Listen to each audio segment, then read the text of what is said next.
हमसे इतना प्रेम करते हैं कि उसके वजह से और बताना चाहते हैं और डिटेल में, ताकि हम भगवान को और अच्छे से महसूस कर सके, भगवान को प्रेम कर सके हम।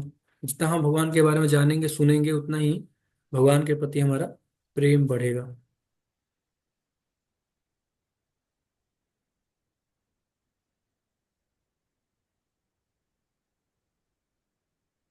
तो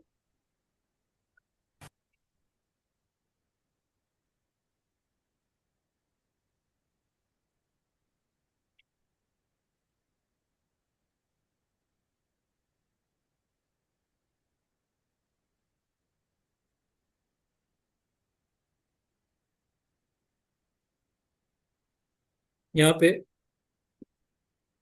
बलदेव विद्याभूषण जी भी कमेंट्री लिखे हैं भगवत गीता के ऊपर, तो उसमें लिखे हैं, भक्ति के उद्दीपक भगवान के जिन ऐश्वर्यों का वर्णन 7वें 8वें और 9वें अध्याय में हुआ था, उसी का समर्थन करने के लिए भगवान अपनी विभूतियों का वर्णन अब 10वें अध्याय में करेंगे। क्योंकि छोटा छोटा बताया था विभूति, भगवान ने थोड़ा थोड़ा बताया था कि मैं जल में स्वाद हूँ, मैं सूर्य और चंद्रमा का प्रकाश हूँ। तो ये सब छोटा छोटा चीज बताए थे भगवान, लेकिन वो बहुत ही छोटे 2-3 श्लोक उसमें बताए थे।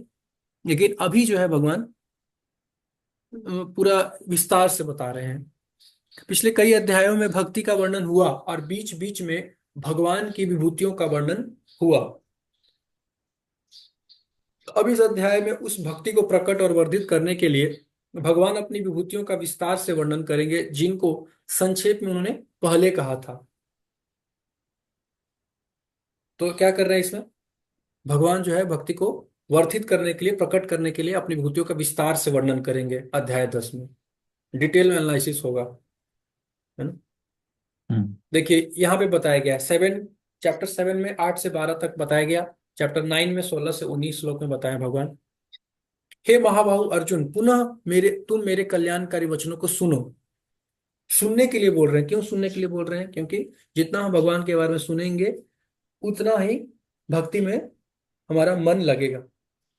श्रवणम is the first step to bhakti, जिसमें कि हम जितना श्रवण करते हैं उतना ही हमारा भगवान के प्रति अटैचमेंट बढ़ेगा। मनुष्य को चाहिए कि भक्तों की संगति में भगवान के विषय में सदा श्रवण करे, इससे उसकी भक्ति बढ़ेगी। जितना हम भक्तों के साथ मिलकर सुनेंगे भगवान के बारे में, उतना क्या होगा, भगवान भक्ति के में। प्रति हमारा रति बढ़ेगा, भगवान के प्रति भक्ति बढ़ेगा, है ना। इसलिए श्रवणम जो है फर्स्ट है, बहुत इंपॉर्टेंट है श्रवणम। बिना श्रवणम किए कोई कीर्तनम नहीं कर सकता है। इसलिए श्रवणम पहले है, श्रवणम करो उसके बाद फिर कीर्तन, फिर स्मरण। स्टेप बाय स्टेप प्रोसेस है, साइंटिफिकली है ये पूरा।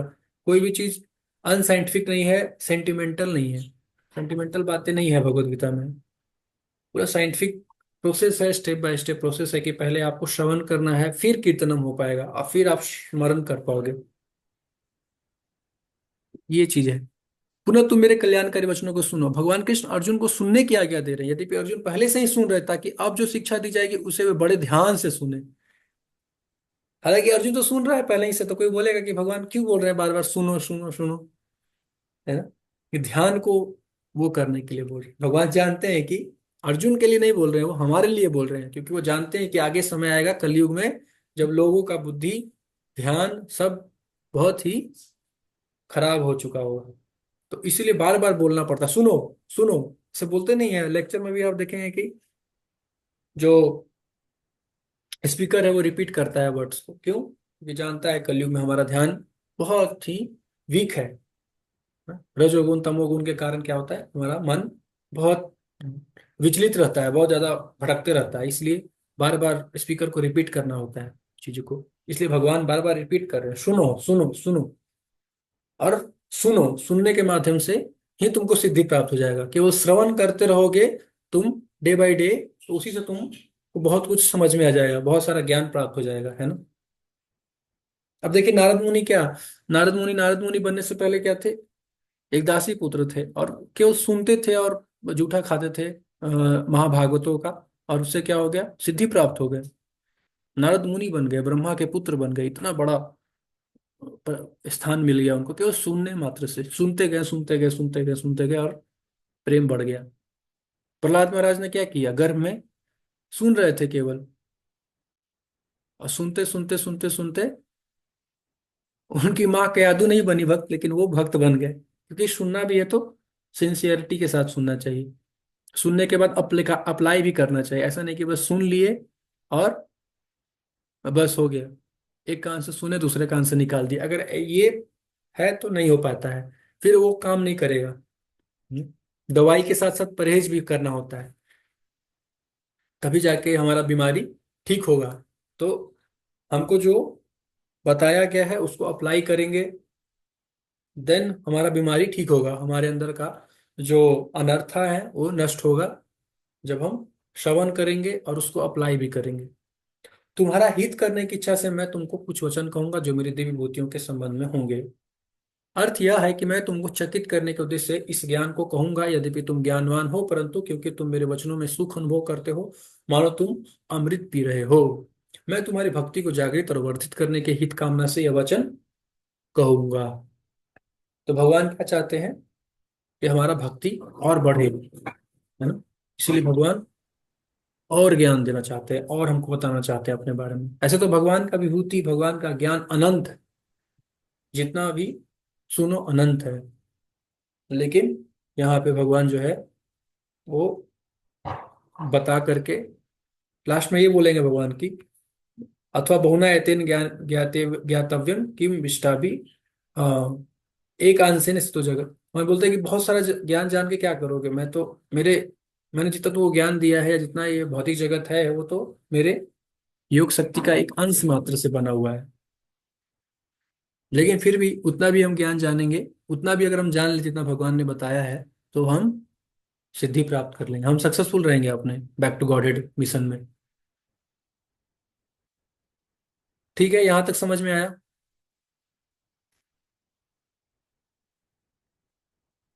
अब नेक्स्ट श्लोक हाँ में भगवान, हाँ प्रभु जी। नेक्स्ट नेक्स्ट श्लोक में बोल रहे हैं, न मे विदुः सुरगणः प्रभवम न महर्षयः, अहम आदिर्हि देवानां महर्षिणां च सर्वसः। न तो देवतागण मेरी उत्पत्ति या ऐश्वर्य को जानते हैं, और न महर्षि गण ही जानते हैं, क्योंकि मैं सभी प्रकार से देवताओं और महर्षियों का भी कारण स्वरूप हूँ। तो भगवान का उद्गम और उद्भव कौन ही जानता है, न देवता न महर्षि, है ना। तो प्रभुपाद जी लिखते हैं कि जब इतने बड़े बड़े देवी देवता भगवान को नहीं समझ पा रहे हैं, तो what to speak about philosophers and scholars, जो यहाँ पे पीएचडी करके स्कॉलर्स और फिलोसफर्स हैं, जो भगवत गीता के ऊपर स्पेकुलेशन करते हैं, उनको क्या समझ में आएगा। हम्म? भगवान का जो है, भगवान को भक्तों की कृपा से ही समझ सकते हैं, कोई और तरीका नहीं है। ऐसा नहीं कि हम पढ़ लेंगे और समझ जाएंगे, वो थियोरेटिकल नॉलेज होगा, लेकिन रिलाइजेशनल नहीं होगा, वो रियलाइज्ड नॉलेज नहीं होगा, वो बस थियोरेटिकल होगा कि हाँ भगवान यहाँ जन्म लिए, ये किए वो किए, मथुरा में जन्म लिए, इधर जन्म लिए, वो थ्योरी पूरा पता होगा, लेकिन तत्व ज्ञान नहीं होगा, तत्व ज्ञान नहीं होगा, भगवान ऐसा क्यों बोल रहे हैं, ये श्लोक क्यों बोले, है ना। तो वो भक्तों की हम्म। कृपा से समझ में आता है, भक्तों की कृपा के बिना वो समझ में नहीं आता है। भगवान ये श्लोक इसलिए कह रहे हैं कि ताकि यह प्रदर्शित हो कि भगवत भक्तों की कृपा के बिना इस ज्ञान को समझ पाना बहुत कठिन है। ब्रह्मा आदि देवता और सनक आदि महान ऋषिगण भी मेरे प्रभुत्व और ऐश्वर्य को नहीं जानते, मेरे अनादि दिव्य स्वरूप गुण और विभूति को तो उनकी मति का भी आवर्तन करा देती है। ऐसा क्यों है। अब जानते हैं कि ब्रह्मा जी मोहित हो गए थे। ब्रह्म लीला अगर आप पढ़े हैं, ब्रह्म विमोहन लीला, कृष्णा बुक के चैप्टर नंबर 19 में, तो ब्रह्मा जी मोहित हो गए, है ना। जब अघासुर का वध किए तो ब्रह्मा जी को बड़ा आश्चर्य हुआ कि अघासुर जैसा असुर को कौन मार दिया, भैया भगवान मार दिए, चलो मैं भगवान का दर्शन करके आता हूँ। तो जब आए वो दर्शन करने के लिए, तो वो जब देखे तो आश्चर्यचकित हो गए कि ऐसा कैसे, भगवान जो है जूठा खा रहे हैं, ग्वाल बच्चों के साथ बैठे हुए हैं और जूठा खा रहे हैं, एक दूसरे का मुंह से निकाल के खाए हैं, ऐसा कैसे हो सकता है, ये भगवान नहीं हो सकते हैं। ये क्या, वो ये वही भगवान है जो शेष साई पे शयन करते हैं, और जिनका स्तुति वेदों द्वारा किया जाता है। ये भगवान जूठा खाएंगे, मुंह से निकाले खा रहे हैं, ये कैसे भगवान है। ब्रह्मा जी मोहित हो गए। और उन्होंने बछड़ों को चुरा लिया देखने के लिए, टेस्ट करने के लिए। बाद में भगवान ने क्या किया, अपना एक्सपेंशन कर लिया, खुद ही बछड़े बन गए, खुद ही ग्वाल बाल बन गए। ब्रह्मा जी मोहित हो गए। ब्रह्मा जी एक बार आते हैं द्वारका में भगवान का दर्शन करने के लिए। तो जैसे ही अंदर जाते हैं तो देखते हैं कि कोई, ये चार चतुर्मुख ब्रह्मा थे, और ये देखते हैं कि कई ब्रह्मा है। किसी का 1000 सिर है, किसी का 500 सिर है, किसी का 100 सिर है, किसी का 200 सिर। ब्रह्मा जी मोहित हुए कि अरे, मुझे लगा था कि केवल केवल मैं ही ब्रह्मा हूँ, लेकिन अनंत ब्रह्मा है, अनंत ब्रह्मांड के अनंत ब्रह्मा है। एक दो ब्रह्मा नहीं, अनंत ब्रह्मा है, अनंत शिव है।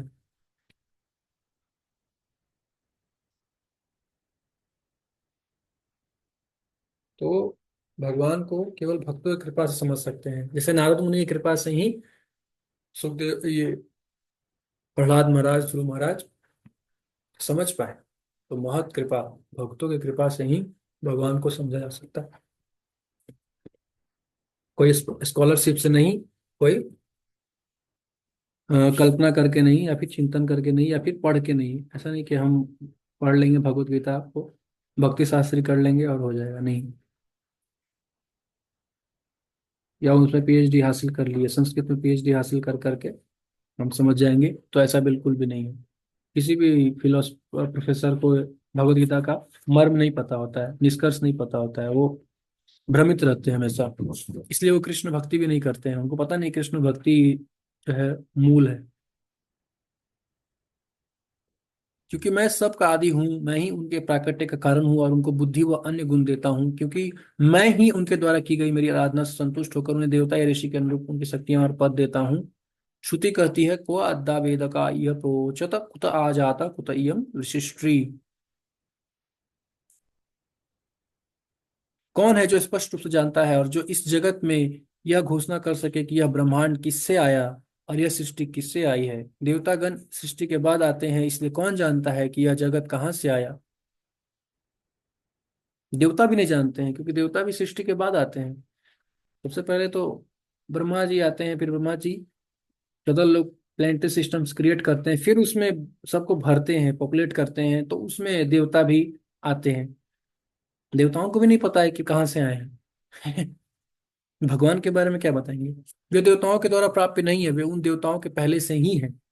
तो इसलिए प्रभुपाद जी कह रहे हैं कि बड़े बड़े देवता तथा ऋषियों ने मानसिक चिंतन द्वारा कृष्ण को जानने का प्रयास किया, किंतु जान नहीं पाए। श्रीमद् भागवत में भी स्पष्ट कहा गया कि बड़े से बड़े देवता भी भगवान को नहीं जान पाते। जहां तक उनकी अपूर्ण इंद्रियां पहुंच पाती हैं, वहीं तक वे सोच पाते हैं और निर्विशेषवाद के ऐसे विपरीत निष्कर्ष को प्राप्त होते हैं जो प्रकृति के तीनों गुणों द्वारा व्यक्त नहीं होता, या कि वे मना चिंतन द्वारा कुछ कल्पना करते हैं। किंतु इस तरह के मूर्खता पूर्ण चिंतन से कृष्ण को नहीं समझा जा सकता।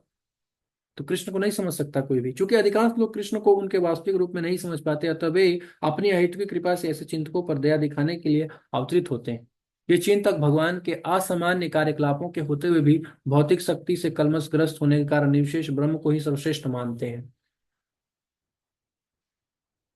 केवल भक्तगण ही जो भगवान की शरण पूर्णतया ग्रहण कर चुके हैं, भगवत कृपा से समझ पाते हैं कि कृष्ण सर्वश्रेष्ठ हैं।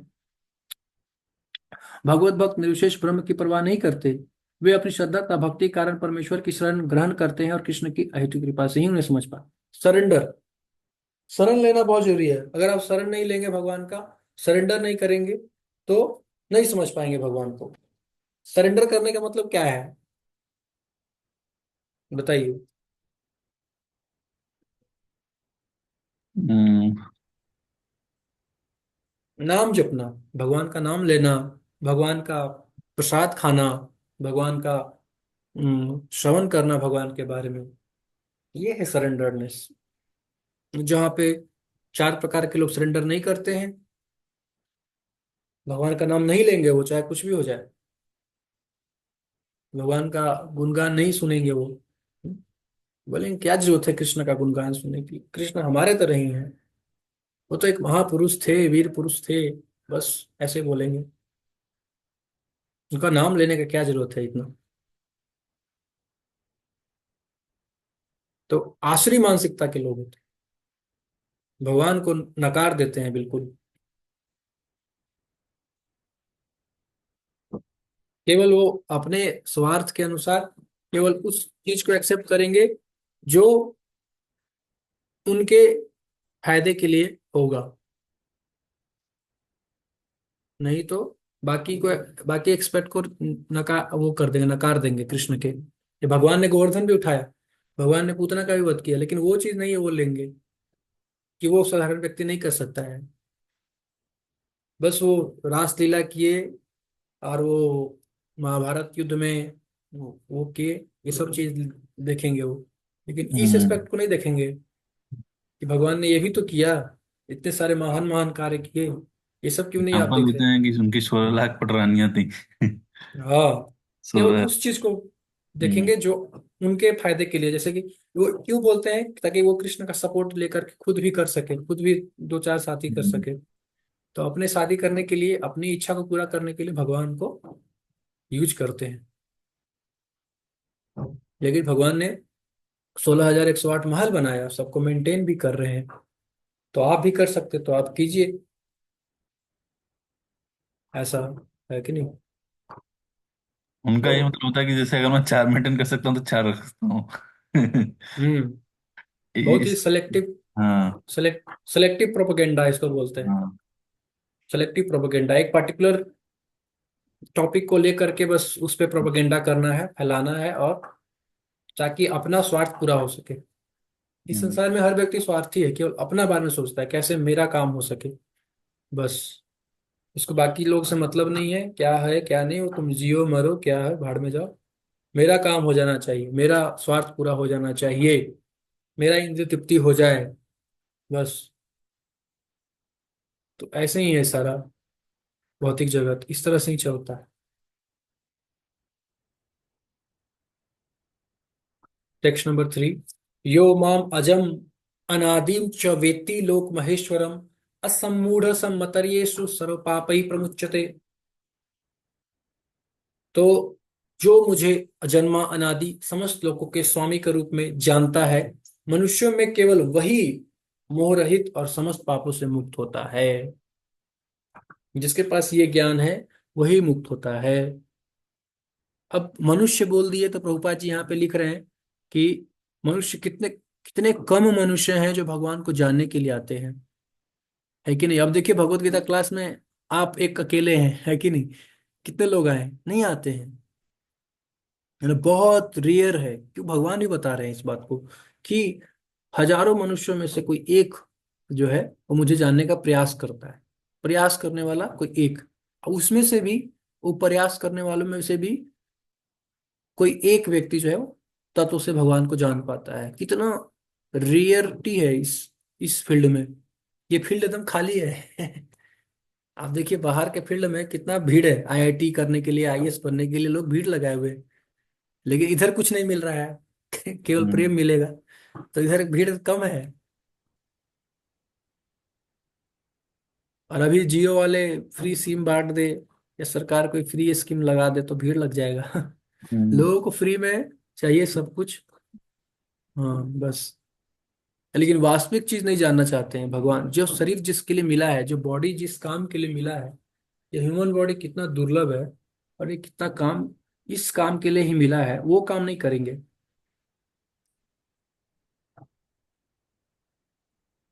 तो रूपा जी बोल रहे हैं कि जो लोग अभी भगवत गीता पढ़ रहे हैं या भगवत गीता श्रवण कर रहे हैं, वो लाखों करोड़ों में से श्रेष्ठ हैं, लाखों करोड़ लोगों से श्रेष्ठ हैं। जैसे आप श्रवण कर रहे हैं, या जो भी अभी करेगा, ये वीडियो यूट्यूब पे जाएगा तो यूट्यूब पे भी कई लोग श्रवण करते हैं। तो वो लोग लाखों करोड़ लोगों से श्रेष्ठ हैं, क्योंकि भगवान को जानने का असली काम वो कर रहे हैं। मनुष्य जीवन का, मानव जीवन का असली काम यही है, भगवान को जानना। और ये काम वो कर रहे हैं, इसलिए वो श्रेष्ठ हैं। प्रभुपाद जी कह रहे हैं, भगवान भी कह रहे हैं। यहाँ पर भगवान को अज अर्थात अजन्मा कहा गया है। अब एक एक श्लोक का, एक एक वर्ड का व्याख्या होगा। अजन्मा क्यों कहा गया है? क्योंकि वे द्वितीय अध्याय में वर्णित उन जीवों से भिन्न है जिन्हें अज कहा गया है। भगवान जीवों से भिन्न है क्योंकि जीव भौतिक आसक्तिवश जन्म लेते हैं तथा मरते रहते हैं। बस जीव अपना शरीर बदलते रहते हैं, किंतु भगवान का शरीर परिवर्तनशील नहीं है। हम अपने कर्मों के अनुसार आते हैं, लेकिन भगवान कर्म के अनुसार नहीं आते, इसलिए उनको अजन्मा ही कहेंगे। उनको जन्म नहीं होता है। जन्म तो हम लोग का होता है, जीव आत्मा का। परमात्मा का जन्म नहीं होता। परमात्मा अपनी इच्छा से आते हैं, अपना शरीर अपनी इच्छा से चूज करते हैं, और वो भी चिन्मय होता है, हमारे तरह नहीं होता। यहाँ तक कि जब वे इस लोक में आते हैं तो भी वे उस अजन्मा रूप में आते हैं, है ना। उनका रूप हमारे जैसा नहीं होता है, चिन्मय होता है। इसलिए चौथे अध्याय में कहा गया है कि भगवान अपनी अतरंगा शक्ति कारण अपराशक्ति माया के अधीन नहीं है, अपितु पराशक्ति में रहते हैं। ना, भगवान की दो शक्ति, अतरंगा बहिरंगा। भगवान कई बहिरंगा शक्ति के स्पर्श में नहीं आते हैं, हमेशा अतरंगा शक्ति के उसमें रहते, वश में रहते हैं। योग माया जो भगवान की लीला वगैरह करने में हेल्प करती है। बलदेव विदर्शन क्या करे, परंतु कुछ लोग हैं जिनको मेरा ज्ञान है, तो इस आशय से भगवान यह श्लोक कह रहे हैं। सहस्त्रों मनुष्यों में से जो मुझे जानने का प्रयास कर रहे हैं, केवल वही भाग्यवान लोग जिनको मेरे विज्ञ भक्तों का संग प्राप्त है, वे मुझे अनादि अज और सर्वेश्वर के रूप में जान पाते हैं। तो भक्तों का संग जिसको प्राप्त है वही जान पाता है भगवान को।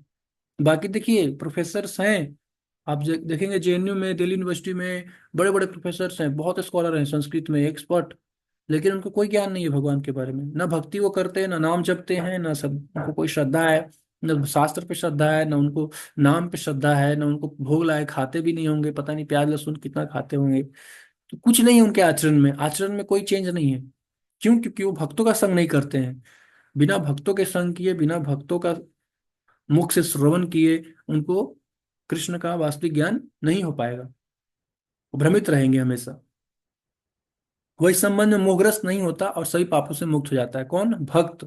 भगवान अज है, अर्थात वह किसी भौतिक पदार्थ से भिन्न है जो कि जड़ होता है और इस ब्रह्मांड के किसी भी कोटि के जीव से भिन्न है, क्योंकि सभी जीव भौतिक देह के साथ जन्म लेते हैं, जिसका आदि होता है और विकार के द्वारा अंत होता है। तो हमारा शरीर का आदि भी है, अंत भी है। भगवान का कोई आदि अंत नहीं है। भगवान के शरीर और भगवान में कोई भेद नहीं है। पर्सनालिटी, कृष्ण का पर्सनालिटी ही वही है। कृष्ण का पर्सनालिटी वही है हमेशा। कृष्ण आपको, चाहे आप 1 अरब खरब साल पहले ही भगवान को देखेंगे तो भगवान श्याम सुंदर, उसी सांवले रंग के हैं। और अगर आप फ्यूचर में भी देखेंगे तो भगवान उसी तरह के हैं। तो कोई भेद नहीं है, कोई डिफरेंस नहीं है। वैसे ही दिखेंगे भगवान, जैसे वो पहले थे वैसे ही दिखेंगे। वो अनादि शब्द के द्वारा अपने को मुक्त जीवों से भी विलक्षण कर रहे हैं, है ना। मुक्त जीव भी अनादि हो जाता है, लेकिन भगवान से भी है, क्योंकि साधना सिद्ध जो होते हैं। जीव का जन्म नहीं होता, परंतु उनके मुक्त होने की अवस्था का प्रारंभ होता है, क्योंकि वो बद्ध अवस्था में उनका भौतिक शरीर युक्त जन्म हुआ था। लोक महेश्वरम शब्द के द्वारा भगवान अपने को नित्य सिद्ध जीवों, प्रकृति और काल से भी विलक्षित कर रहे हैं, अलग कर रहे हैं। कुछ नित्य सिद्ध जीव होते हैं ना, लेकिन भगवान यहाँ पे बोल रहे हैं लोक महेश्वरम, लेकिन वो लोक महेश्वर नहीं होते हैं। यद्यपि नित्य मुक्त जीवों को आदि और अंत नहीं होता, परंतु वे सभी लोकों के अधिपति नहीं होते। नित्य मुक्त जीव, नित्य सिद्ध जीव कौन है? जिनका जन्म नहीं होता है ना। आचार्य, हमारे आचार्य जो है वो प्रकट होते हैं, आते हैं अपनी इच्छा से, जाते भी अपनी इच्छा से। वो हमारे तरह कर्म बंधन के कारण नहीं आते हैं, लॉ ऑफ कर्मा के अकॉर्डिंग शरीर नहीं लेते हैं। लेकिन उनमें भी एक चीज नहीं है जो भगवान के अंदर है, वो है लोक महेश्वरम। अजम अनादिम एंड लोक महेश्वरम, ये भगवान का स्पेशल क्वालिटी है, जो भगवान के अंदर ही है और किसी में नहीं है।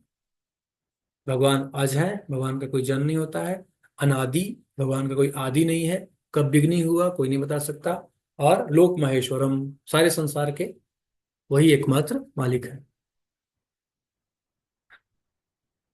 आदि शब्द के द्वारा भगवान अपने को आधिपत्य को ब्रह्मा और शिव जी के आधिपत्य से विलक्षित कर रहे हैं। वे भी इस जगत के पति हैं, परंतु भगवान का आधिपत्य अनादि है, या अन्यत्र कहा जाएगा। अतः तो जो इस प्रकार मेरे हे गुण से सर्वदा असंबंध और नित्य सिद्ध सर्व ऐश्वर्यता के गुणों को जानकर मेरी सर्वविशिष्टता को समझा है, तो ऐसा व्यक्ति सभी कर्मों से मुक्त हो जाता है, जो मेरे प्रति भक्ति करने में बाधक होते हैं। तो इसको बोलते हैं तत्व ज्ञान। ये सब तत्व ज्ञान जो है ये होना चाहिए, है ना। भगवत गीता के माध्यम ये समझना हुआ, भक्तों के माध्यम से जब समझेंगे तो समझ में आएगा कि ये तत्व ज्ञान है। भगवान क्यों बोल रहे हैं ये श्लोक? क्या इसके पीछे भगवान का आशय है, इसको तत्व से जानना जरूरी है। फिर वो मेरी भक्ति को प्राप्त होता है, तब आपको भक्ति मिलेगा, तब जब इस ज्ञान को आप समझ पाएंगे। मोह का अर्थ है कि किसी और वस्तु का ज्ञान भगवान का ज्ञान है। है ना, सब कुछ को भगवान का ज्ञान बोल देंगे तो वो मोह है। वह इस प्रकार के मुंह से शून्य रहता है, और साथ ही वह इस प्रकार के मुंह से मुक्त रहता है कि यदि कृष्ण देवकी से जन्म लेते हैं तो उनको अजन्मा कैसे कहा जा सकता है। है ना। स्कॉलर डिबेट करेगा आपसे, बोलेगा कि ऐसा कैसे हो सकता है, वो तो देवकी के पुत्र हैं, देवकी के गर्भ से जन्म लिए। लेकिन भक्त जानता है कि भगवान जो है देवकी के गर्भ से प्रकट नहीं हुए, बल्कि अपनी इच्छा से प्रकट हुए। ऐसा इसलिए है क्योंकि वह इस तथ्य को स्वीकार करता है कि कृष्ण अपने अजन्मा होने के गुण का परित्याग किए बिना देवकी से जन्म ले सकते हैं।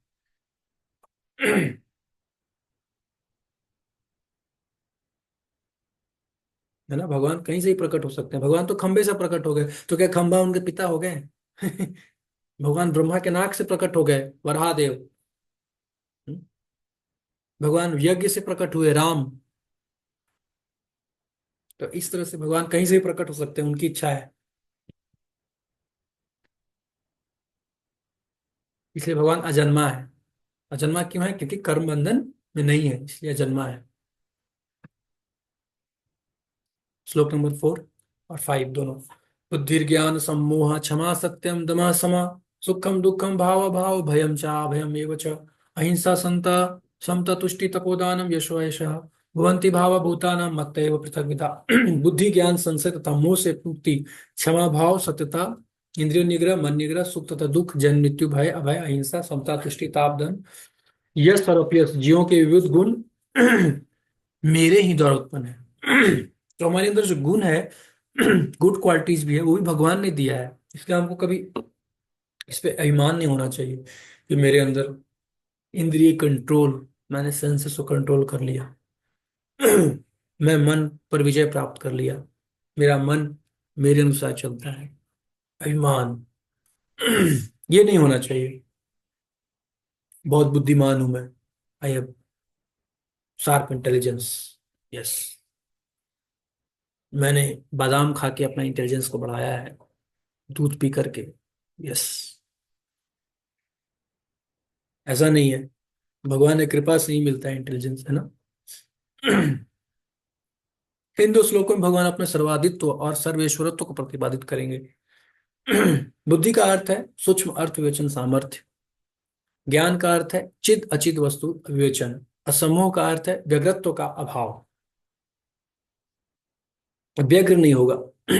जो मोह से रहित है वो व्यक्ति व्यग्र नहीं होता है। महान से महान दुख और सुख आने पर भी व्यग्र नहीं होता है। ऐसा नहीं कि करोड़ों का लॉटरी लग गया तो हार्ट अटैक आ गया, इतना बड़ा अमाउंट मिलेगा, आह, खुशी से हार्ट अटैक हो गया। या फिर दुख हो गया, कोई बहुत बड़ा दुख हो गया, अचानक से कोई मर गया परिवार में, और ये इसको सुनते ही इसको भी हार्ट अटैक आ गया। अरे क्या, मेरे रिलेटिव मर गए, ओ माय गॉड, खत्म। तो ये नहीं होना चाहिए, ये मोह है, आसक्ति है। क्षमा अर्थात सहिष्णुता, सहन सहन शक्ति होना चाहिए हमारे अंदर, सहन करने की, क्षमा करने की टेंडेंसी होनी चाहिए, हम दूसरों को क्षमा कर सके। सत्य अर्थात परहित करने के लिए किसी विषय पर यथादृष्ट अर्थ भाषण, है ना। देखिए सत्य जो है, किसी के भलाई के लिए सत्य बोलना चाहिए। हो सकता है कि वो थोड़ा सामने वाले को अच्छा न लगे, प्रिय न लगे, लेकिन फिर भी सत्य बोलना चाहिए, फैक्ट्स बोलना चाहिए, सत्य को बोलना चाहिए जिससे कि उसका भला हो। है ना, कोशिश करना चाहिए कि सत्यम प्रियम दोनों हो, लेकिन सत्य तो बोलना ही चाहिए। और हित हितकारी हो, दूसरे का हित के लिए अगर सत्य बोलना पड़े तो जरूर बोलना चाहिए, चाहे वो सामने वाले को फिर चोट ही पहुंचाए, थोड़ा दुख होगा उसको सच सुनकर, लेकिन सच तो सत्य है, बोलना चाहिए। दम अर्थात श्रोत्र आदि इंद्रियों को अनर्थ विषयों से दूर रखना। सम अर्थात मन का संयम। सुख अर्थात अनुकूलता का अनुभव। दुख अर्थात प्रतिकूलता का अनुभव। भव अर्थात जन्म और अभाव अर्थात मृत्यु। भय अर्थात आगामी दुख के कारण को देखकर होने वाला त्रास। अभय अर्थात ऐसे भय का अभाव। अहिंसा अर्थात पर पीड़ा अजनकता। समता अर्थात राग द्वेष शून्यता। तुष्टि अर्थात अदृष्ट के द्वारा प्राप्त लाभ में संतोष। तप अर्थात विदुक्त काया क्लेश को सहना। दान अर्थात स्वभोग्य वस्तु को सत्पात्र को देना। यश अर्थात सद्गुणों के द्वारा प्राप्ति ख्याति, और इसके विपरीत को यश कहते हैं। जीवों के देव और मानव आदि योनियों में यह पृथक गुण मेरे संकल्प से ही होते हैं, मैं ही इन सब का कारण हूँ। तो भगवान से ही ये सब गुण डेवलप होता है, ये सब गुण भगवान के थ्रू ही आता है।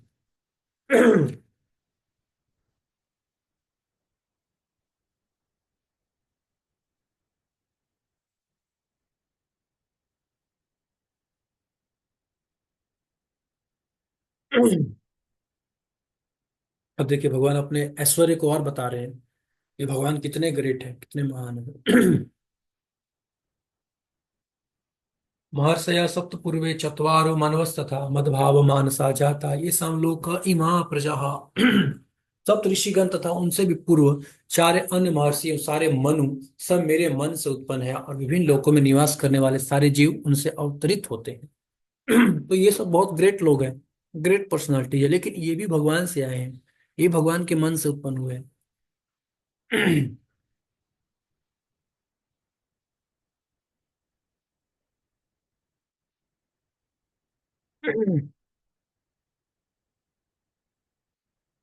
इस श्लोकों में भी भगवान यही वर्णन कर रहे हैं कि किस प्रकार सब कुछ उनसे ही आता है। भृगु आदि सात महान ऋषि और उनसे पहले सनक आदि चार कुमार, अर्थात ये 11 लोग, और साथ ही स्वयंभू मनु से प्रारंभ करके 14 मनु, अर्थात कुल 25 लोग मेरे हिरण्यगर्भ रूप के मन और अन्य अंगों से उत्पन्न हुए थे।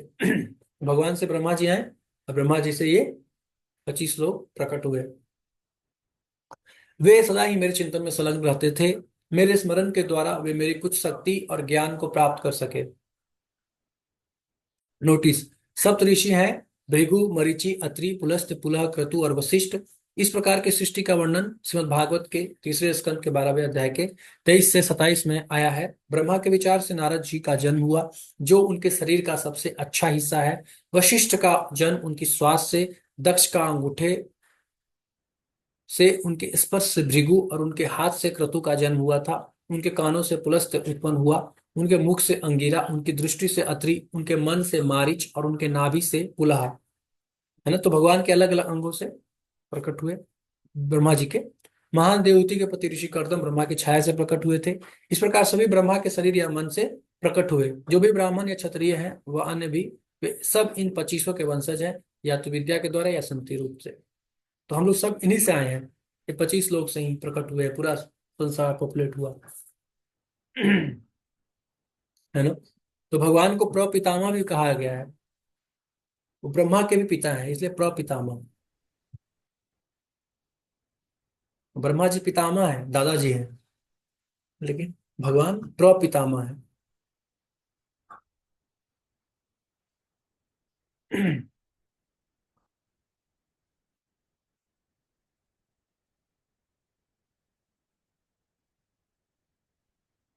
अभी आता है 8वां श्लोक। 8वां से 11 श्लोक जो है चतुर्थ श्लोक की भगवत गीता कहा जाता है। ये बड़ा इंपॉर्टेंट है। ये चार श्लोक जो है 8, 9, 10, 11, ये दसम अध्याय के ये चार श्लोक बड़ा इंपॉर्टेंट है। इसको चतुर्थ श्लोक की भगवत गीता बोला जाता है।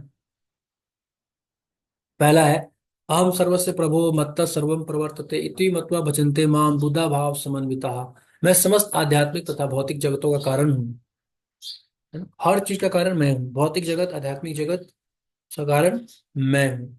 अब भौतिक जगत आध्यात्मिक जगत बोल दी मतलब कुछ भी शेष नहीं रहा, कुछ भी शेष नहीं रह गया। प्रत्येक वस्तु मुझी से उद्भूत है ना।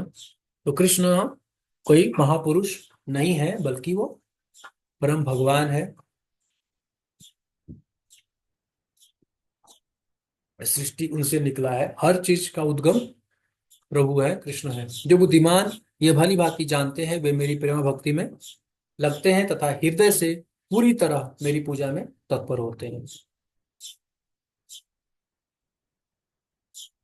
बुद्धिमान व्यक्ति जो है वो भगवान का भक्ति करता है, पूजा करता है। कई बार मायावादी लोग बोलते हैं कि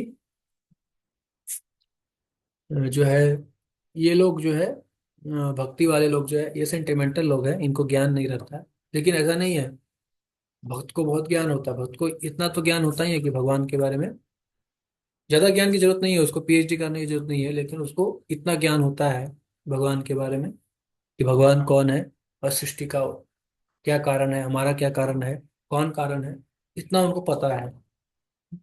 वैसा नहीं कि सेंटिमेंटल है, बहुत साइंटिफिक है, बहुत लॉजिकल है। जिस विद्वानों ने वेदों का ठीक से अध्ययन किया हो और भगवान चैतन्य जैसे अधिकारियों से ज्ञान प्राप्त किया हो तथा यह जानता हो कि इन उपदेशों का किस प्रकार उपयोग करना चाहिए, वही यह समझ सकता है कि भौतिक तथा आध्यात्मिक जगतों का मूल श्री कृष्ण ही है। तो जिसने परंपरा से ज्ञान प्राप्त किया है वही जान सकता है। जिसने गुरु से ज्ञान प्राप्त किया है, सदगुरु जो रियलाइज सोल है, जो भगवान को तत्व से जान चुके हैं, तत्वदर्शी हैं, तत्व को देखे हैं, जैसे व्यास जी ने दर्शन किया था भगवान को, भगवान की माया को, और 16 प्रकार के जो एलिमेंट्स हैं उनको दर्शन किया था भागवत लिखने से पहले। तो उसको बोलते हैं तत्वदर्शी। ज्ञानिनस तत्वदर्शिनः। भगवान बोलते हैं चौथे अध्याय में कि तद विधि प्रणिपातेन परिप्रश्नेन सेवया उपदेक्षन्ति ते ज्ञानम ज्ञानिनस तत्वदर्शिनः। कि आप जाइए, सेवा कीजिए, सरेंडर कीजिए और प्रश्न पूछिए। किससे? ज्ञानिनस तत्वदर्शिनः। जो तत्वदर्शी ज्ञानी हैं उनसे। न कि आप पीएचडी कीजिए। पीएचडी करने को नहीं बोल रहे हैं। आप जाइए और प्रोसीजर है, प्रोसेस है, सिस्टम है, क्या है?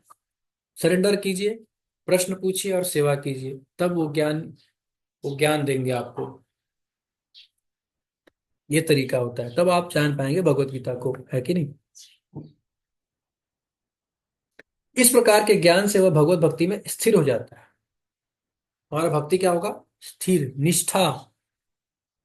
ऐसा ज्ञान प्राप्त हो जाएगा, मतलब हमारा भक्ति निष्ठित हो जाएगा, निश्चित भजन क्रिया चलेगा हमारा।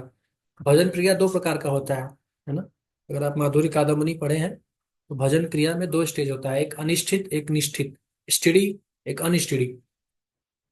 तो अनस्टडी के 6 स्टेजेस बताए गए हैं जिसमें कि अलग अलग स्टेज आते हैं, उत्साहमयी, घन तरल, है ना, तरंग रंगिनी। ऐसे ऐसे 6 स्टेज हैं जो भजन, अनिश्चित भजन क्रिया होता है। अनिश्चित में एकदम दृढ़ता पूर्वक भक्ति करेंगे, भजन करेंगे 2 घंटा, हर दिन श्रवण करना है, माला करना है। तो इस प्रकार से निश्चित रूप से चलता है वो, बिल्कुल डेविएट नहीं होता है। और फिर उसको करते ही वो निष्ठा से राग, रुचि के स्टेज में जाता है, फिर आसक्ति। तो ये कैसे हो जाएगा? जब वो ये शास्त्र को पढ़ेगा, इस ज्ञान को प्राप्त करेगा, इस ज्ञान से उसको भक्ति में स्थिरता प्राप्त हो जाएगा।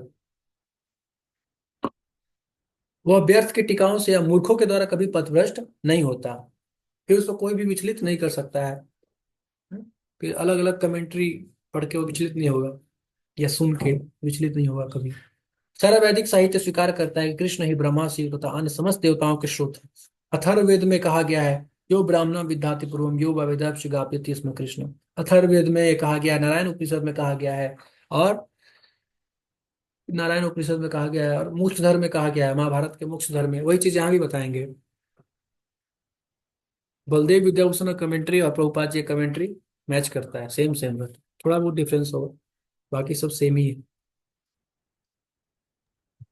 देख रहे हैं आप, नारायण से ही सब जन्म हुआ है ना? इसका प्रमाण भी दे रहा हूं मैं, ऐसे नहीं बोल रहा हूँ। प्रमाण है, गोपाल तापनी उपनिषद में लिखा हुआ है, नारायण उपनिषद में लिखा हुआ है ये नारायण ही सबके उद्गम है। इसलिए कई लोग बोलते हैं कि अरे शिव जी भगवान है, शिव जी को आप ऐसे कर रहे हैं, ऐसे कर रहे हैं। हम क्या कर रहे हैं? शास्त्र में लिखा हुआ है। शास्त्र ही बता रहा है कि शिव जी ब्रह्मा जी सब भगवान नारायण से आ रहे हैं। आत्मबोध उपनिषद में लिखा हुआ है, देवकी के पुत्र ही ब्रह्म है। ये केवल नारायण के थे, केवल नारायण ही थे शुरुआत में। एको वही नारायण आसीन, ना ब्रह्मा न ईशानो, ना आपो ना अग्नि समो वही में। केवल नारायण ही एग्जिस्ट कर रहे थे।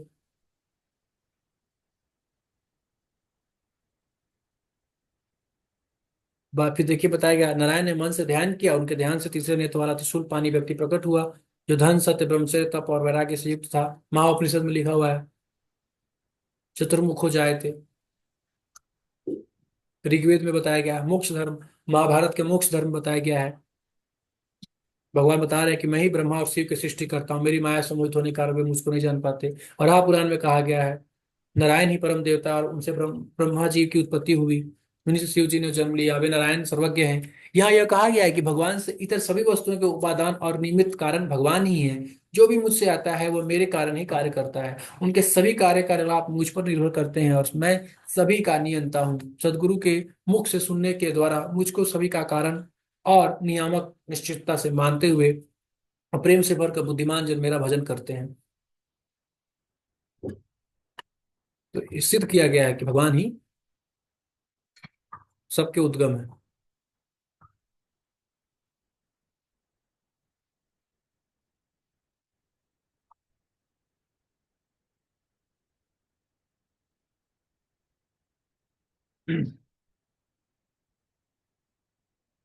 के बाद नेक्स्ट श्लोक आता है,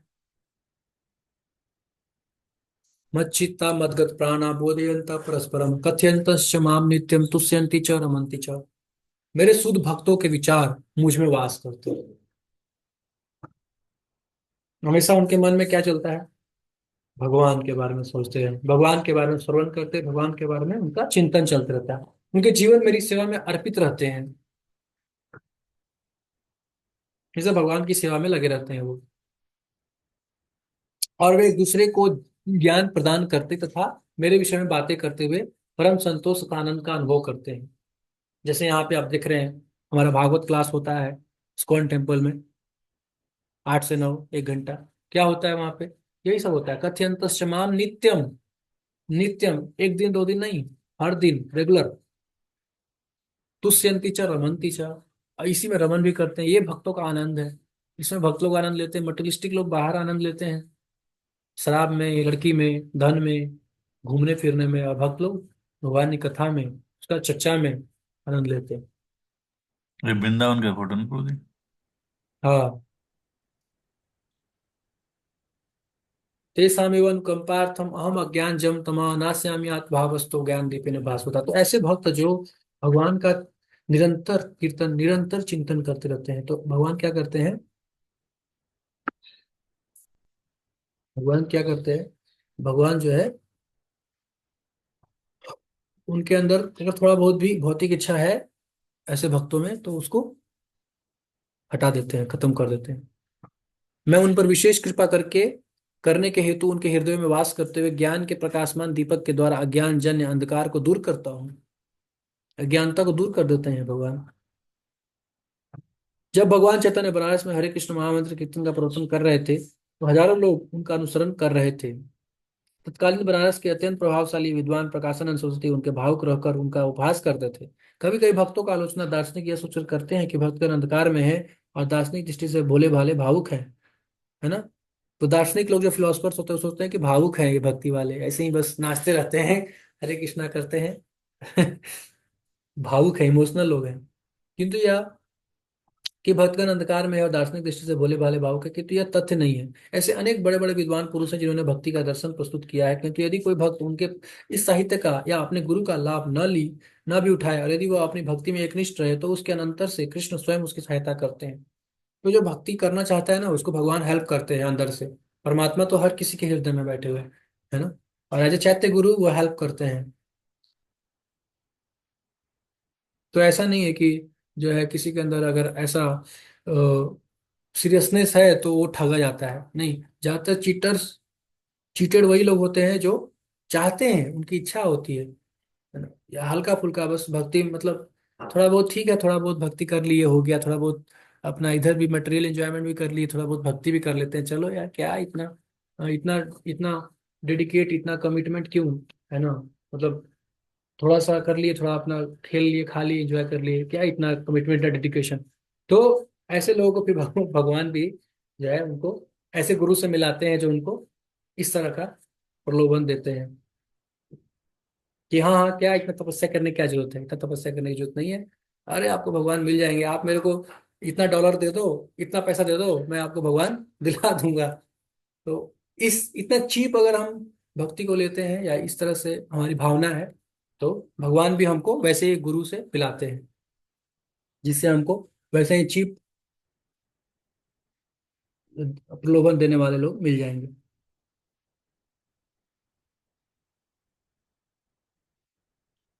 आधुनिक दार्शनिकों का विचार है कि बिना विवेक के शुद्ध ज्ञान प्राप्त नहीं किया जा सकता। उनके लिए भगवान का उत्तर है, जो लोग शुद्ध भक्ति में रत हैं, भले ही वे पर्याप्त शिक्षित न हो तथा वैदिक नियमों से पूर्णतः अवगत न हो, किंतु भगवान उनकी सहायता करते ही हैं। जैसा कि इस श्लोक में बताया गया है। हो सकता है कि वो अनपढ़ हो, जाहिल हो, कुछ ज्ञान नहीं हो, लेकिन फिर भी भगवान उसका हेल्प करते हैं। बहुत ज्यादा विद्वान नहीं हो, भगवान अर्जुन को बताते हैं कि मात्र चिंतन से परम सत्य भगवान को समझ पाना असंभव है, क्योंकि भगवान इतने महान है कि पूरे मानसिक प्रयास से उन्हें न तो जाना जा सकता है, न ही प्राप्त किया जा सकता है। अब देखो, नारद मुनि को ज्यादा ज्ञान नहीं था, या फिर ध्रुव महाराज को ज्यादा ज्ञान नहीं था, लेकिन इच्छा था कि भगवान को देखना है, दर्शन करना है, भगवान को प्रसन्न करना है, भगवान से मिलना है। ये सिंसियरिटी जो है भगवान ने से मिला दिया उनको।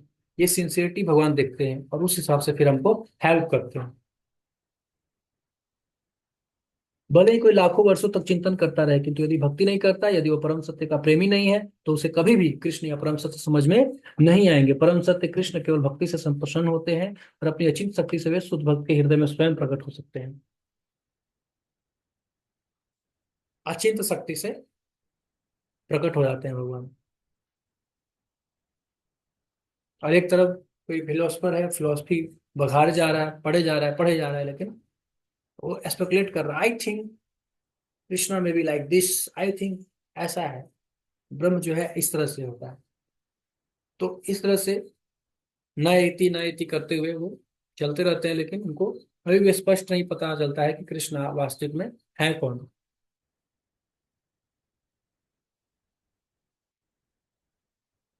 तो भक्तों से सुनना बहुत जरूरी है, तो कृपा से ही हमको समझ में आता है।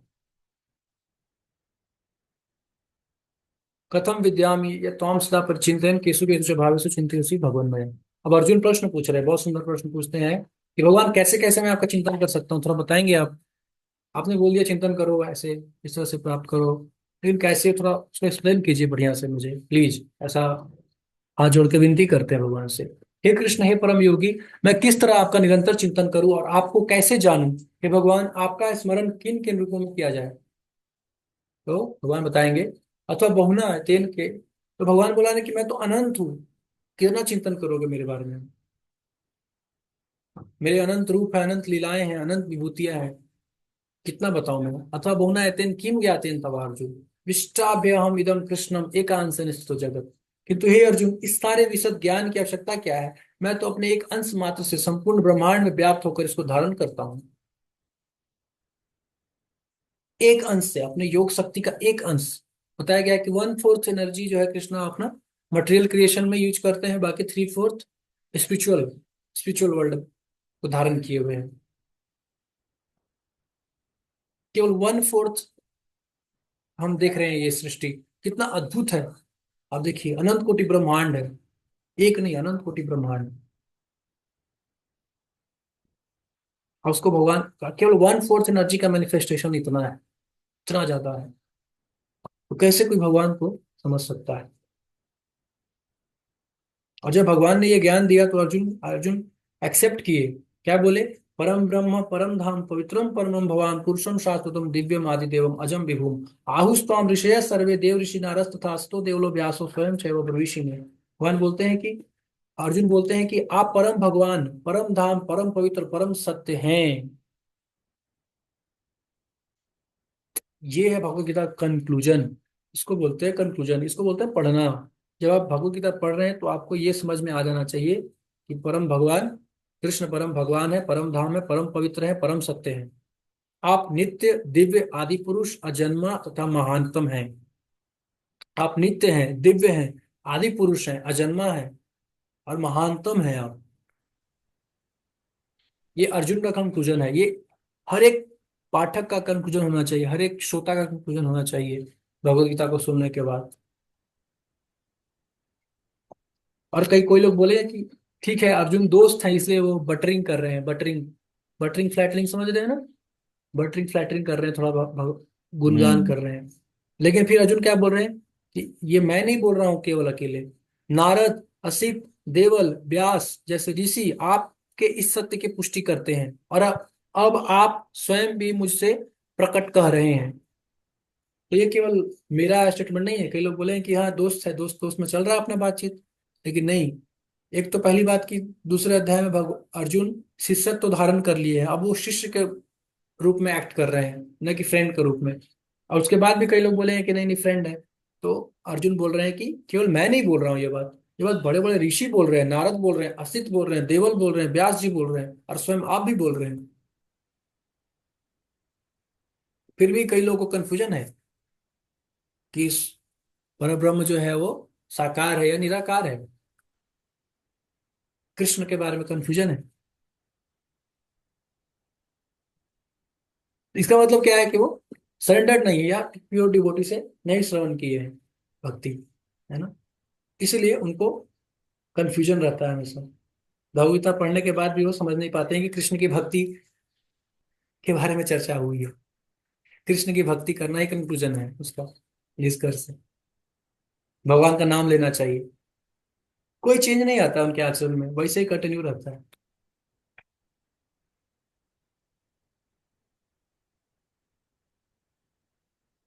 तो यदि हम भगवत गीता को समझना चाहते हैं तो हमें इन दोनों श्लोकों के कथनों को स्वीकार करना होगा। यह परंपरा प्रणाली कहलाती है, अर्थात गुरु परंपरा को मानना। परंपरा प्रणाली के बिना भगवत गीता को नहीं समझा जा सकता।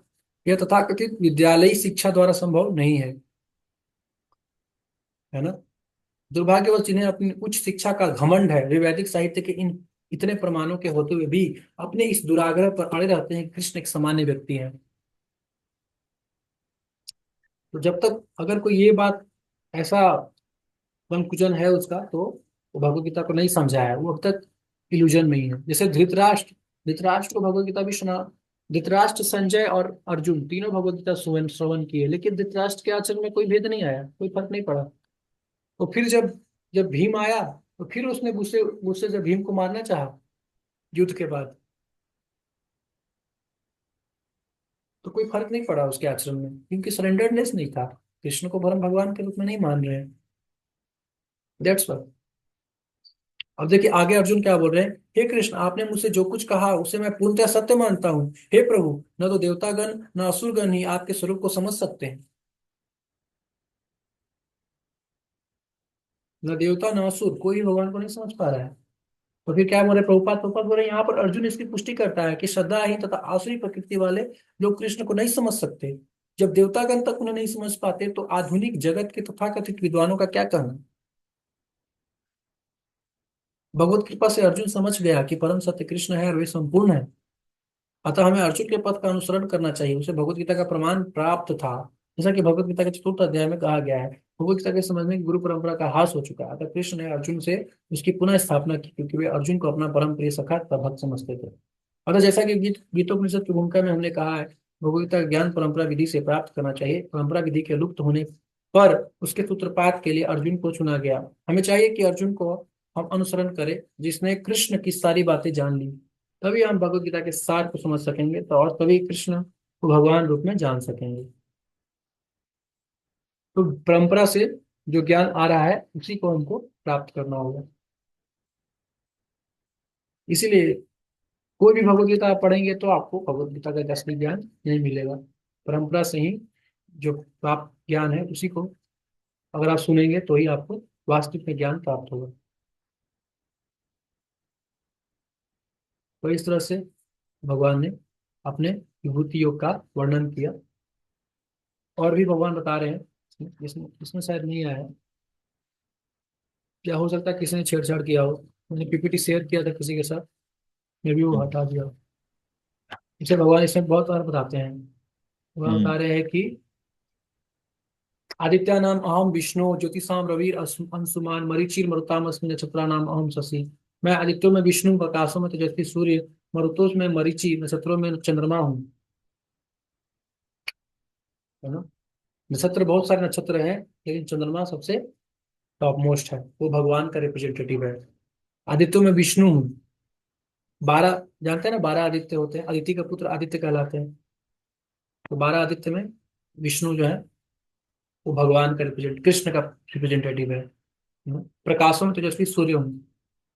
सूर्य का प्रकाश सबसे ज्यादा तेजस्वी होता है, सबसे ज्यादा प्रकाश होता है, तो वो भगवान का रिप्रेजेंट करता है। वेदा नाम सम वेदो अस्मि, वेदों में 4 वेद होते हैं, ऋग्वेद, सामवेद, अथर्ववेद। यजुर्वेद, उसमें भगवान सामवेद है। सामवेद में गीत रूप में भगवान का गुणगान किया गया है। देवों में स्वर्ग का राजा इंद्र हूँ, देवेंद्र है भगवान। राजा तो बहुत है, लेकिन देवेंद्र जो सबका प्रोटेक्शन करता है वो भगवान का रिप्रेजेंटेटिव है। इसलिए देवेंद्र जो है कृष्ण का रिप्रेजेंटेटिव है। इंद्रियों में मन हूँ। हमारा 6 इंद्रियां हैं। मन जो है वो पांचों इंद्रियों का राजा है, इसलिए छठा इंद्रिया मन को कहा गया है। और वो सबका कंट्रोल करता है, सारे इंद्रियों को, इसलिए वो कृष्ण का रिप्रेजेंटेटिव है। तथा समस्त जीवों में जीवन शक्ति चेतना हूँ, चेतना भी भगवान है।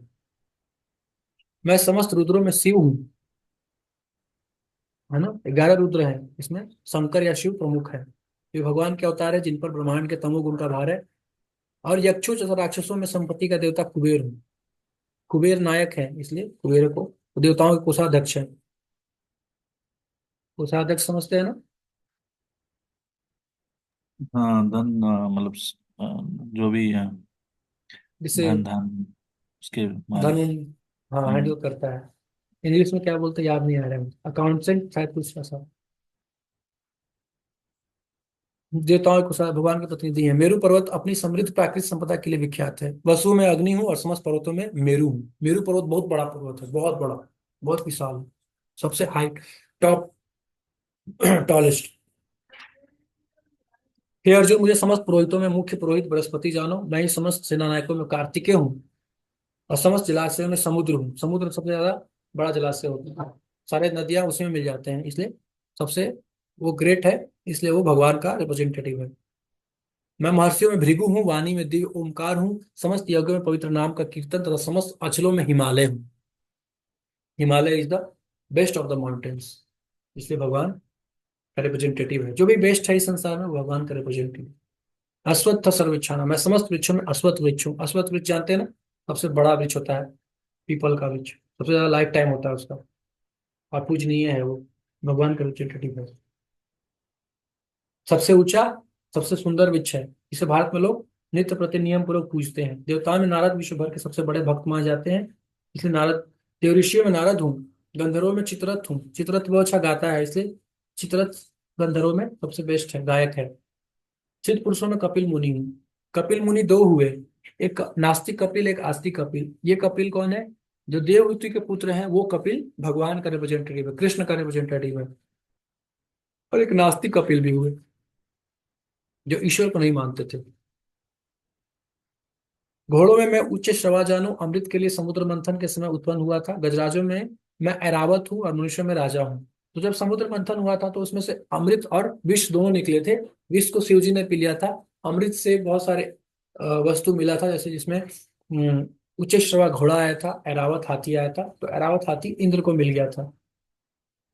और मनुष्यों में राजा हूँ। राजा जो होता है वो सबका रक्षक करने वाला होता है, इसलिए वो भगवान का रिप्रेजेंटेटिव है। मैं हथियारों में वज्र हूँ, गायों में सूर भी, संतति उत्पत्ति करने में कारण में प्रेम का देवता कामदेव, तो सर्पों में वासुकी हूँ। तो कामदेव भी भगवान का रिप्रेजेंटेटिव है, लेकिन कब? जब आप उस काम को संतान उत्पन्न करने के लिए यूज कर रहे हैं। अगर उस काम को आप इंजॉयमेंट के लिए यूज करें तो भगवान का रिप्रेजेंटेटिव नहीं है। अच्छी संतान उत्पन्न करने के लिए काम भी भगवान का रिप्रेजेंटेटिव है।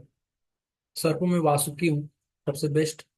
अनंतश्चास्मि गंगा नाम वरुणो यात्साम पितृनाम अरेमा चास्मि यम संयतात्मा। फिर प्रहलादास्मि दैत्या नाम, दैत्यों में मैं भक्तराज प्रहलाद हूँ। द्वितीय के पुत्र दैत्य कहलाते हैं, और उस दैत्यों में, ऐसे तो दैत्य भगवान के रिप्रेजेंटेटिव नहीं है, लेकिन प्रहलाद जो है एकमात्र ऐसा दैत्य है जो कि भगवान के प्योर डिवोटी थे, इसलिए दैत्यों में प्रहलाद है, तो भगवान के रिप्रेजेंटेटिव। दमन करने वालों में काल हूँ, पशु में सिंह हूँ, पक्षियों में गरुड़ हूँ।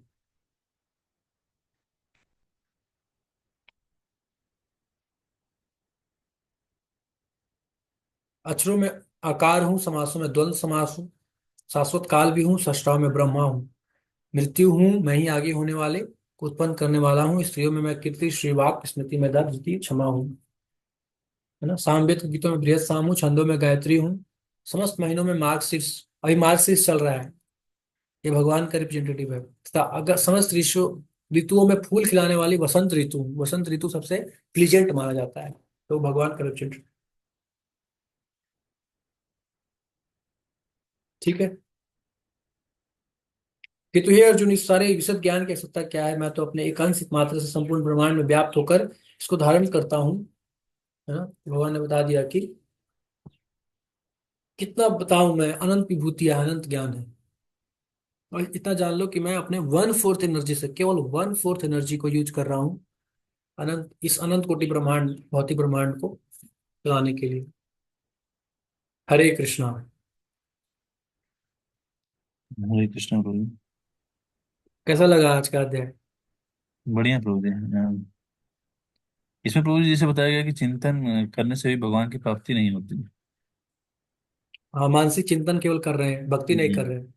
केवल चिंतन किए जा रहे हैं, ऐसा होता है, ऐसा होता है, ये वेदांत सूत्र पढ़ते हैं कई मायावादी फिलोसफर्स, और चिंतन करते रहते हैं कि ब्रह्म का स्वरूप कैसा है, ब्रह्म परम सत्य कैसा है, आकार है, निराकार है, ये है, वो है। तो वो संस्कृत के ग्रामेटिकल, केवल ग्रामेटिकल नॉलेज से आप भगवान को नहीं प्राप्त कर सकते। ग्रामेटिकल व्याख्या कर दिए केवल संस्कृत, आप संस्कृत के विद्वान हो गए, आपको पाणिनि व्याकरण का ज्ञान है, और आप जो है अर्थ निकाल करके और उसका व्याख्या कर रहे हैं और उससे अंडरस्टैंडिंग कर रहे हैं, तो केवल वो पर्याप्त नहीं है। वो भी सहायक है, लेकिन वो पर्याप्त नहीं है। इसलिए शंकराचार्य ने बोला था कि भज गोविंदम, भज गोविंदम, भज गोविंदम मूढ़ मते।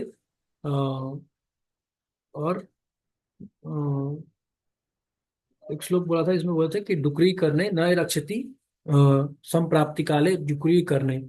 डुकरी करने एक उसमें सूत्र होता है पानी व्याकरण में। तो बहुत हम्म। बनारस में बहुत सारे विद्वान हैं जो पढ़ते रहते हैं, को पानी व्याकरण को खूब चाट, मतलब उनको चाट जाते हैं पूरे व्याकरण को, खूब पढ़ते हम्म। हैं।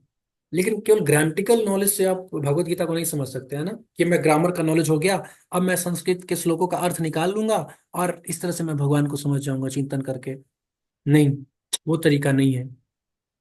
वो तरीका जो भगवान बताए हैं, तद विधि प्रणिपातेन परिप्रश्नेन सेवया उपदेक्षन्ति ते ज्ञानम ज्ञानिनस्तत्त्वदर्शिनः। कैसे ज्ञान होगा? तो सरेंडर, सरेंडर, प्रश्न करो, सरेंडर करो, और जैसा गुरु बोलता है वैसा करो, गुरु की सेवा करो, प्रश्न पूछो, और ऐसे तत्वदर्शी गुरु के पास जाओ। सबसे पहले गुरु को प्रश्न, पहले देखो कौन है गुरु। हम्म? उसके बाद शास्त्रों में देखो गुरु का लक्षण क्या है, गुरु कौन हो सकता है। जो अच्छा शिष्य है वही अच्छा गुरु बन सकता है। उसके भी गुरु होंगे कोई, तभी वो गुरु बन सकता है ना। ऐसे कोई गुरु नहीं बन सकता। जो अच्छा शिष्य होता है वही अच्छा गुरु बनता है। तो ऐसा गुरु देखो, फिर उसके पास सरेंडर करो, प्रश्न पूछो, सेवा करो, और फिर वो जो ज्ञान देते हैं, दैट इज बोनाफाइड। तत्वदर्शी गुरु के पास जाओ, किसी के पास ऐसे नहीं जाना चाहिए आपको, है ना? कोई भी अपने आप को भगवान बोल रहा है तो वो his rascal number one, Prabhupada कहते हैं हिज रास्कल नंबर वन। क्योंकि गुरु, वास्तव गुरु भगवान अपने आप को भगवान कभी नहीं बोलता, वो भगवान का दास मानता है अपने आप को, दास अनुदास। It is the qualification for becoming guru. गुरु अपने आप को कोई भगवान नहीं बोलेगा। तो ये, इसलिए चिंतन करने से भगवान प्राप्त नहीं होते हैं। मानसिक चिंतन करने से, या स्कॉलर, कोई बहुत बड़ा स्कॉलर है, मैं पीएचडी हूँ, मैं तो ये हूँ, संस्कृत का स्कॉलर है, उससे हम्म। ज्ञान नहीं प्राप्त होता है। बल्कि सिस्टम क्या है, सरेंडर करना चाहिए, भगवान की भक्ति करना चाहिए। भक्त्या मां भी जनाती यावन यशास्मि तत्वतः। भगवान आगे बताएंगे कि भक्ति से ही केवल मेरे को जान सकते हैं, जैसा मैं हूँ तत्वतः। तत्व ज्ञान हो सकता है उसको।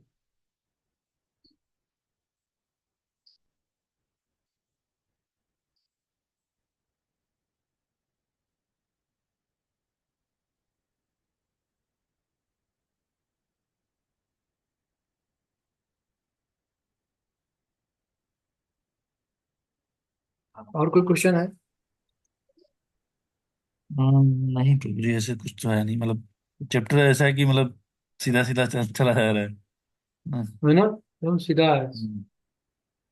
भगवान ने, तो अगर समराइज करें तो कैसे, कि भगवान ने सबसे पहले स्टार्ट किया कि भूय यो महाबाहु शृणु में परमम वचः। भगवान बोल रहे हैं कि श्रवण करो, मैं तुमको और ज्ञान देना चाहता हूँ और बताना चाहता हूँ, और इसको श्रवण करो।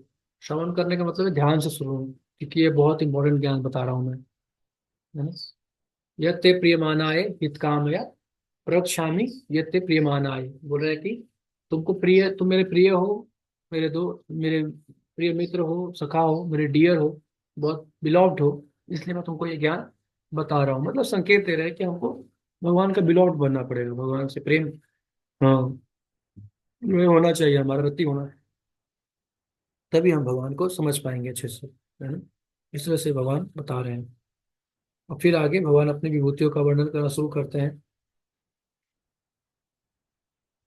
है ना। भगवान बताते हैं कि मैं, मेरे को देवता भी नहीं समझ सकते, ऋषि भी नहीं समझ सकते हैं, तो बाकी संसारिक विद्वानों का क्या करना, जो पीएचडी वाले सो कॉल्ड स्कॉलर्स हैं उनको क्या करना है।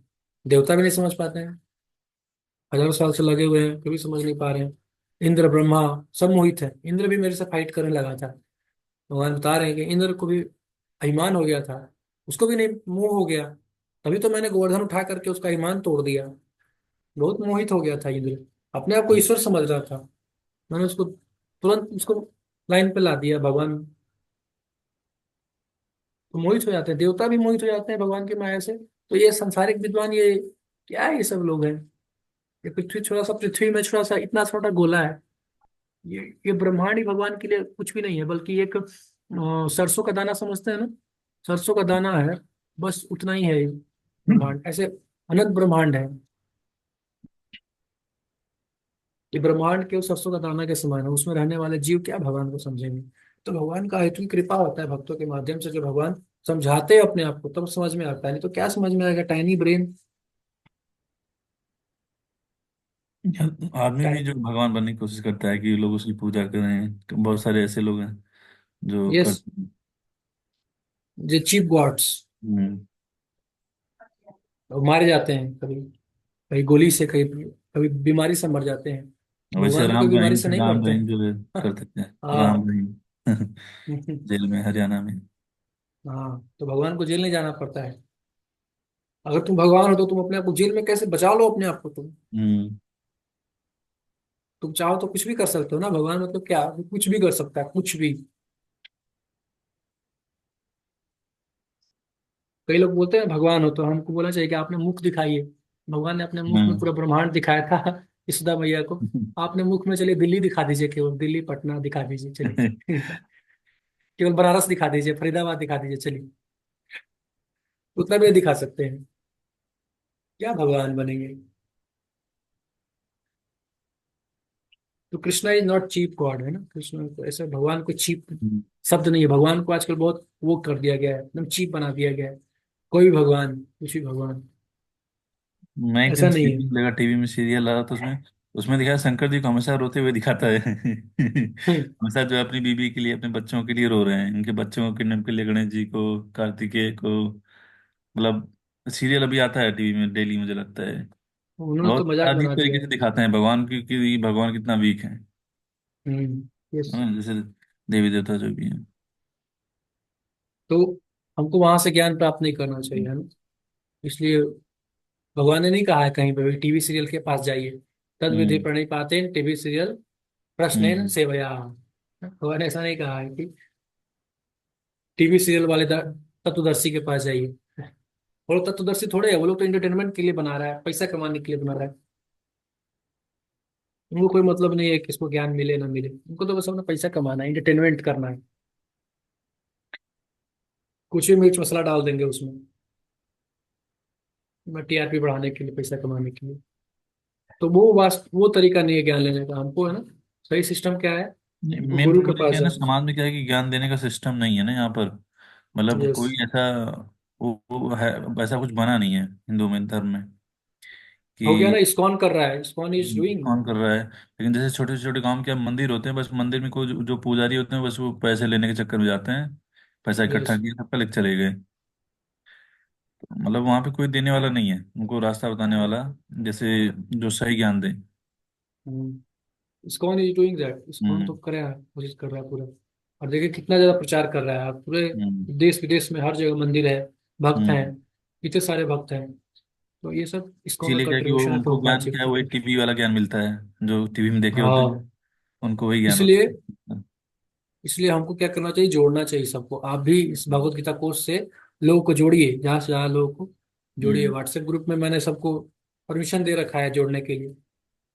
यू कैन ठीक। ऐड मेनी पीपल, है ना, जहाँ जहाँ लोगों को जोड़िए, ताकि वो नहीं, सही एक ज्ञान मैं को एक लड़के प्राप्त को कर बुलाया सके। था, बट वो आया नहीं, फिर चला, 2 1 2 दिन आया था, फिर चंदन नाम का था। मैं उसको बोली आओ थोड़ा श्रवण कर लो, सुन लो क्या है। हम्म।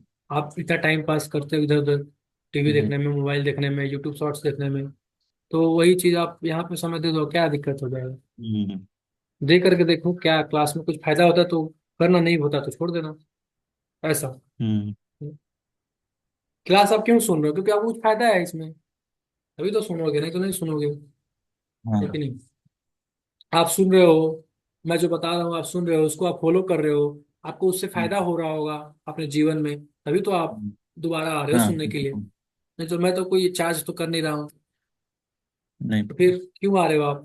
क्योंकि आपको फायदा है इससे। आप इसको अप्लाई एप्लीकेशन, जब इसको अप्लाई कर रहे हो तो आपको फायदा मिल रहा है, तो इसलिए आप दोबारा आ रहे हो श्रवण करने के लिए। तो क्वालिटी ऑफ प्रोडक्ट को देख करके अपने आप ब्रांडिंग, एडवर्टीजमेंट हो जाता है। एडवर्टीजमेंट क्या है? किसी भी प्रोडक्ट का एडवर्टीजमेंट क्या है? उसका खुद का क्वालिटी, है ना। कोई चीज आपको मैं अच्छा क्वालिटी का दे रहा हूँ तभी तो आप दोबारा आ रहे हो लेने के लिए। अगर मैं हम्म। आपको खराब क्वालिटी का दूंगा तो आप दोबारा नहीं आओगे लेने के लिए, है कि नहीं? तो मैं आपको एक्चुअल चीज दे रहा हूँ, मैं आपको आचार्यों का ही, जो आचार्यों का जो ज्ञान है, जो आचार्यों ने लिया है भगवान से, वही ज्ञान को मैं फॉरवर्ड कर रहा हूँ आपको। तो आपको एक्चुअल ज्ञान मिल रहा है, आपको भी लग रहा है कि हाँ yes this is actual knowledge I am getting, right from right source, right knowledge I am getting, that's why hmm. You are coming again and again. अगर चीटिंग करूंगा तो आपको आप पकड़ लेंगे इस चीज को, और आप दोबारा नहीं आएंगे कि नहीं ये तो चीटिंग हो रहा है मेरे साथ। तो वो चीज लोगों को समझ में आ जाता है कि क्या क्वालिटी है, क्या ओरिजिनल है, क्या डुप्लीकेट है, वो समझ में आ जाता है। और ओरिजिनल ओरिजिनल चीज हर कोई लेने नहीं आएगा। हर कोई, जैसे दूध होता है ना, दूध, शुद्ध गाय का दूध जो हम्म। है बचपन में बच्चे को नहीं पिलाया जाता है, थोड़ा पानी मिला के पिलाया जाता है, क्योंकि पचता नहीं है वो। उसी प्रकार से हर किसी को पचेगा नहीं शुद्ध ज्ञान, तो हर कोई नहीं आता है यहाँ पे, है ना, क्योंकि शुद्ध ज्ञान दे रहा हूँ ना, बिल्कुल प्योर है नॉलेज, बिल्कुल एज इट इज दिया हम्म। जा रहा है, कोई मिलावट नहीं, कोई मिक्सर नहीं है, तो ज्यादा लोग नहीं आएंगे, भीड़ कम रहेगा। और वहीं अगर कोई एक चीटिंग करने वाला व्यक्ति बैठा होगा चीटिंग करने के लिए, तो हजारों लोग वहां जाएंगे और बैठ जाएंगे वहां पे सुनने के लिए। हाँ, कुछ उसमें मसाला ऐड कर देगा तो लोगों को लगेगा बहुत इंटरटेनमेंट है ये वो। हाँ, थोड़ा चमत्कार दिखा दिया, थोड़ा वही कर दिया बस, भीड़ लग जाएगा वहां पे। या कुछ सांसारिक बातें चले तो खूब आ जाएंगे लोग सुनने के लिए, कहानी कथा हो कुछ। फिल्म में इतना सारा लोग जाते हैं, क्या मिलता है वहां पे? शो, वहां भी शोन करते हैं वो लोग। क्या मिलता है? कुछ नहीं मिलता है, कैरेक्टर खराब हो जाता है और आचरण खराब होता है, और उसे नरक की तरफ बढ़ रहे हैं आगे।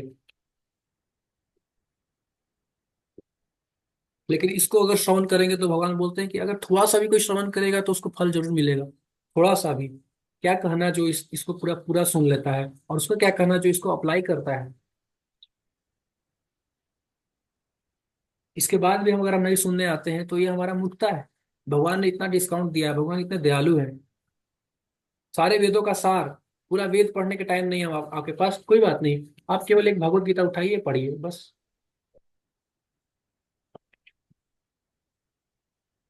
इसी से आपको वो सिद्धि प्राप्त हो जाएगा जो पूरे वेदों को पढ़ने से मिलता है, जो 1000 साल तपस्या करने से मिलता है, वो हमको केवल भगवत गीता पढ़ने से मिल सकता है। तो क्यों नहीं इसका फायदा उठाया जाए?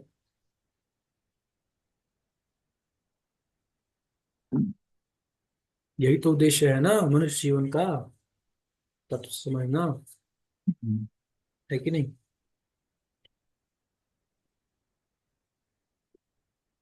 ठीक है, ठीक हो गया। नेक्स्ट क्लास मिलते हैं, चैप्टर 11।